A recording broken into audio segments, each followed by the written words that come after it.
sourdough Q&A. I'm getting so many questions that I'm gonna do a Q&A right now. I'm just gonna answer them here so that we can just keep the conversation going, because here's my goal with all of these sourdough videos is, friends, I'm just a regular baker like you. I'm actually coming in from the garden right now, pulling dough out of the fridge that I made earlier in the week so that I can make a loaf of bread for our family to enjoy for dinner. I don't know if I'm the most scientific of sourdough bakers, but I can make good bread, and I want to help you have fun making bread, because I would rather you make 1, 2, 10 loaves of bread and have fun than to be totally overwhelmed with the whole sourdough experience that you don't even start. And there's so much content that can dive into all the science. If that's what you want, go find a different channel, because we're not sciencey here, but we do make really great bread and we invite a lot of people to our table. And that's the goal, is that it would gather our people. So while the laundry is going and I move the stuff out of the way, give my counter a wipe off so there's no flour petals in our bread, let's talk about sourdough, and I want to answer some of the questions. One of the things that you have all been asking so much is, how do you make your own sourdough starter? Here's my easiest answer for you. I want you to go find a local person who makes sourdough, and I want you to ask them, can you have a portion of their starter? If it's a local micro bakery, ask, do they sell their starter? That is honestly the absolute easiest way to get a starter going, is to just get some from a well-developed starter. If you are not into that, which I'm gonna challenge you, you want to have sourdough friends in your community. I promise you, you do. It's helpful to know, how do people do sourdough in your area, because there's so many factors to it that can affect the rise time and all of that. But to get your own starter going, okay, did you see? I just got my hands wet so it won't stick to my hands, okay? That's what I did. To start your own starter, I was gifted my starter from a friend who has a really mature sourdough starter herself, or a mother. She gave me part of Ethel, and I have kept Ethel alive for quite a few years now, which I'm very proud of myself. Okay, another way that you can start a starter is to get a kit, and there are some really amazing kits. There's one company called Cultures for Health. They don't pay me anything for me telling you about them, but look up Cultures for Health and you can actually get a kit, and it has like a dehydrated starter that it will help you get going. Honestly, if you want to make sourdough, go one of those routes. I know that yes, you can make your own starter. Maybe one of these days I will have time to venture into that territory. Go find a friend that can give you one, and then you get to be sourdough buddies. So, number 2, one of the questions we've been getting a lot is, when you make your sourdough dough, how soon can you bake with it? Does this dough have to go into the fridge? Does it have to proof overnight? How soon can you bake with your sourdough once you've made the dough? You can bake with it right away. Okay, so here's an example of how I would bake with it right away. I would feed my sourdough starter on Sunday night, 8 p.m. Okay, let's say, and these are all ish times, okay? 8 p.m. I feed my sourdough starter, Sunday night. Monday morning, 8 a.m., my sourdough starter has doubled in size, it's bubbly, and it's filled up the whole jar. Now I'm going to make my dough 8 a.m. Monday morning, get it mixed together, do the stretch and fold process, which there's a whole video on how to do that. That would get us to about 10:30 in the morning. Typically, I just make all of my dough on one day and then I put it in the fridge because that's all I have time to do. But what if you want to bake that day? Take a portion of that dough, shape your bread, and that's when you start your bread making process. So the bread would rest for about 30 minutes shaped. Then I'm going to create the tension, put it in the Bannatyne basket. That would take about an hour on the counter. Then it gets baked, which takes about an hour, and then it needs to rest, which takes about an hour. So by the time the bread was fully baked, if I start at 8 a.m., stretch and fold to 10:30, rest, proof, which would get it into the oven at noon, then it would bake for an hour. 1 p.m. it would be coming out of the oven. But remember, you need to let your sourdough cool. If you don't let your sourdough cool, it can get a little bit gummy when you cut it. It seems crazy, I know, but let it cool. So really, you could have a fresh loaf of bread by 2 p.m. if you started at 8 a.m. Just remember, sourdough doesn't mean you are working, it has all your focus from 8 a.m. until 2 p.m. It means that you're popping in and you're doing one little thing, and then it's resting, and you are doing something else. So most of the time for making sourdough is actually in the resting period, or proofing, which would be rising. So, question number 3, lots of questions on, do I feed my starter in the fridge? Do I not feed it? Do I use this one that has liquid on top? Do I use the one without liquid? There's a whole video that I did on the starter because I know that it can be confusing. But let's try to make it not confusing. Which jar can I use from the fridge? Either one, either one. If I choose to use this one that has liquid on the top, I'm going to stir it in and then take a portion of that starter out. I never feed the starter straight in these jars. These are, think of these as the storage jars for the fridge. It's just what's storing my extra starter. The reason that I have so much extra is because I have not had time recently to bake with the discard. So when I feed a whole jar of starter, which let's pretend this is a different jar. This is the fridge jar. This stays in the fridge. I don't ever feed these jars directly in the fridge. I only feed the portion of the starter that I'm taking out of this jar and putting into a clean jar, a fresh jar. The reason that I do that is because I don't need to feed this much starter. If I feed this and give this all the food that it needs, oh my goodness, I'm gonna have way too much discard, and I don't want all of that discard. I'm sorry, the washing machine is so loud right now.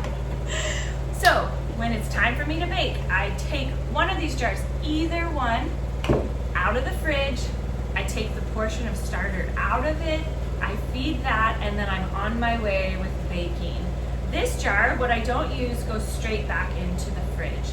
The fridge jars don't get directly fed, but they are getting more active starter added to them, because like when I have my fresh jar of starter and it all rises and I use that to bake, well, there's always like maybe 10-ish, 20 grams just extra in the jar, and I scrape it out and I add it to this. So it's constantly getting, seriously, what is going on?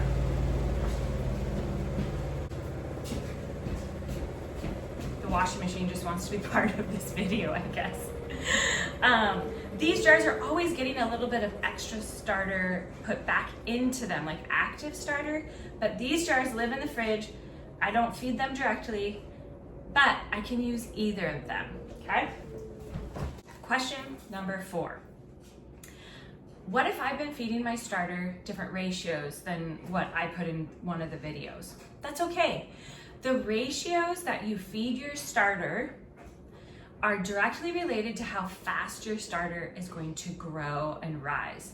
So if you do a smaller ratio, like let's say you do 25 grams of starter, you took 25 grams out of that refrigerator jar, and you did 25 grams of water and 25 grams of flour. That ratio is considered the 1-to-1-to-1. You did one part of each of those ingredients, and it will rise the fastest, and it will also help your bread to rise the fastest because it has a smaller amount of everything to activate. If you do a bigger ratio, like the one I have given you, which is 1 to 4 to 4. So it is 25 grams of starter to 100 grams of water, 100 grams of flour. So do you see how it's 1 part starter, 25. Now do 4 times starter. Think of 4 quarters are in $1. 1 whole dollar of water, 1 whole dollar of flour. So you did 1/4 of starter, $1 of flour, $1. Does that make sense? Am I confusing it? That's why they call it 1 to 4 to 4, because you've times the starter times 4. If you do that ratio, let's not make it too crazy on math. What that does is it's still going to make amazing starter, and you're going to have more starter because you have a whole lot more water and a whole lot more flour that you're feeding. But there's a smaller amount of starter going into all of that, and so it just takes a little bit longer for it to rise. That's not a problem. I actually don't mind because I don't want to have to worry about it that quickly. So if you do the smaller ratio, 1 to 1 to 1, your starter is going to activate and rise faster, and it's going to hit that highest rise faster than if you do 1 to 4 to 4, which for me here in the Pacific Northwest in the winter time takes like 8 to 10 hours for my starter to fully double in size. If you do a 1 to 1 to 1 here, even in the Pacific Northwest in the winter time, it should only take it about 4 hours. So as you get used to the process, start to play with it, because maybe you want to feed your starter and wake it up in the morning, and then you actually want to start making your bread in the afternoon, and you want to bake a loaf that evening. That's totally possible, but you need to use some of those smaller ratios so that your starter isn't having to activate so much new flour and water. Okay, last question for today, but keep the questions coming because I'll do more of these as I'm messing around with our sourdough. And also, we're gonna do lots more videos in the weeks to come. We're so glad that you guys love all the sourdough content.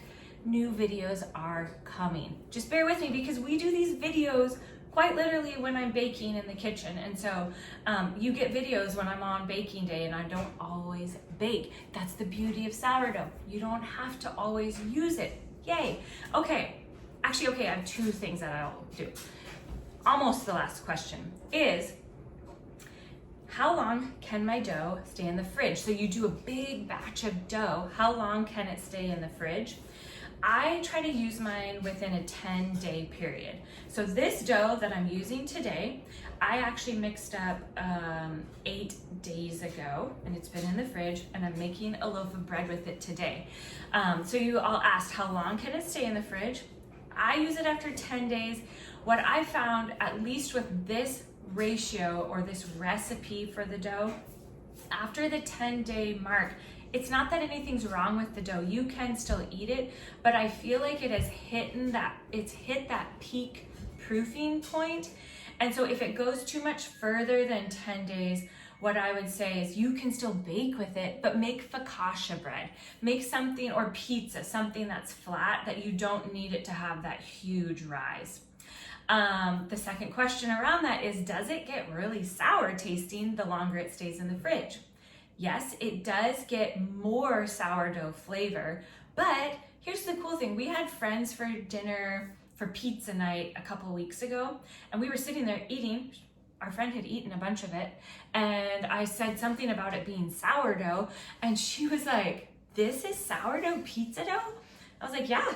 She couldn't even tell in terms of it wasn't so sour that it turned her off, because she said, "I don't normally like sourdough pizza dough because it's too sour for me," or "I don't like sourdough in general, it's too sour for me." When you are making true sourdough, which is what you're doing with your starter, the flavor of it is not pungent, it's soft. If you purchase a loaf of sourdough bread from your local grocery store, let's say, I challenge you to look at the ingredients on it, because most local stores, this is gonna shock you. They are not making true sourdough. What they are doing is they are adding a vinegar into their dough to give it that sour flavor, but the bread is actually a yeasted dough with this sour flavor added in. It's not real sourdough. And so a lot of people say, I don't like that flavor, but they haven't had real sourdough. Real sourdough should have this soft, mild, sour flavor. And I wouldn't even call it sour. It's more like this developed flavor. So all of that to say, leaving your dough in the fridge when it's true sourdough isn't going to give it a crazy vinegar flavor. It shouldn't. If that is what's happening to yours, then I would say maybe it got left in there a bit too long. Really what it should do is it actually has this like a better rise because the gluten has been able to break down longer, which allows it to fluff up, and your friends who might be a bit gluten intolerant are actually gonna have a better time eating the bread that has been in the fridge, or the bread from the dough that has been in the fridge for longer, because that gluten has had more time to break down. But if you have more questions, put them down in the comments because we're gonna keep answering them.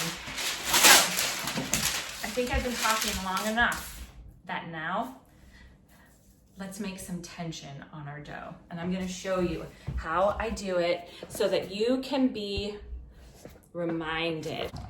Okay, let's talk about tension on your dough. The reason why you want to create tension on your dough is because your sourdough needs something to push against in order for it to really fully rise. So this whole process is in the video when you watch the one on how to make bread from the dough in your fridge. This process, there's a better shot of it, but this is just a reminder. Don't forget to create tension. Ooh, did you see that bubble? That is a great sign. If you are having a problem with your dough or your bread being really flat or a little bit too dense, you probably need to create more tension, and don't be shy with it. What I found with my bread dough is that the more tension I create, the better the rise. And so I was at first being very, very gentle with it. You don't need to be. Make sure you flour your banneton basket before you put your dough in there.